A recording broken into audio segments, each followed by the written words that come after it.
Well, the president has been described as Singapore's chief diplomat.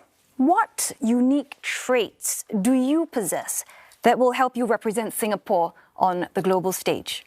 Your time starts now. During my 30 years career at the GIC invests in over 40 countries around the world. And so I traveled extensively. I had very good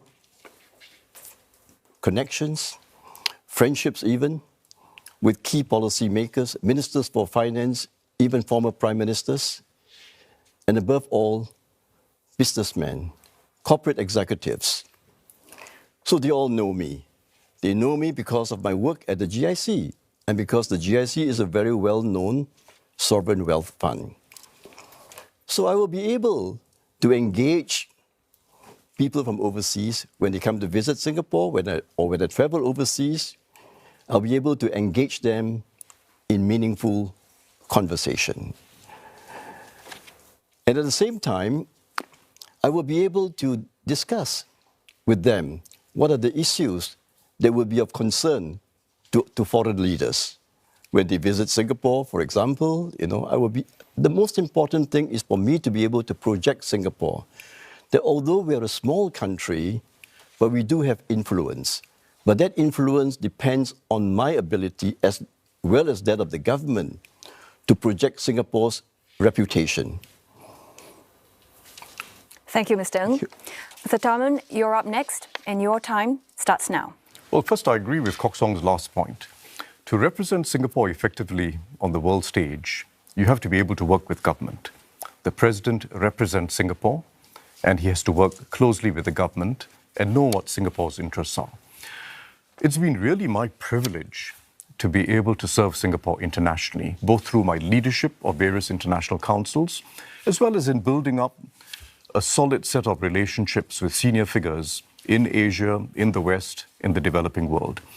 And I intend to use that if I'm elected president. But there's an additional characteristic that has to be the Singapore way and the Singapore voice of reason. When we act in leadership internationally, when we contribute internationally, we've got to understand the differences of interest between countries, understand the different plights that countries are in, including in the developing world, and find ways of establishing common ground. That's the biggest missing ingredient in the world today, identifying common ground between contesting parties and countries in very different circumstances. And Singapore, as a small country that owes its future and depends in its future on an open global system, is best placed to find that common ground, respect differences of positions, and find ways of bridging them. That's the Singapore leadership style. Thank you, Mr. Tharman. Mr. Tan, you're next, and your time starts now. Now, I have 20 years. I was 20 years on the board of an international federation of insurance companies from 65 countries. I served 5 years as the chairman. I travel yearly for board meetings and conferences. And before I travel, I take some trouble to understand the culture, the history, and some languages of that country.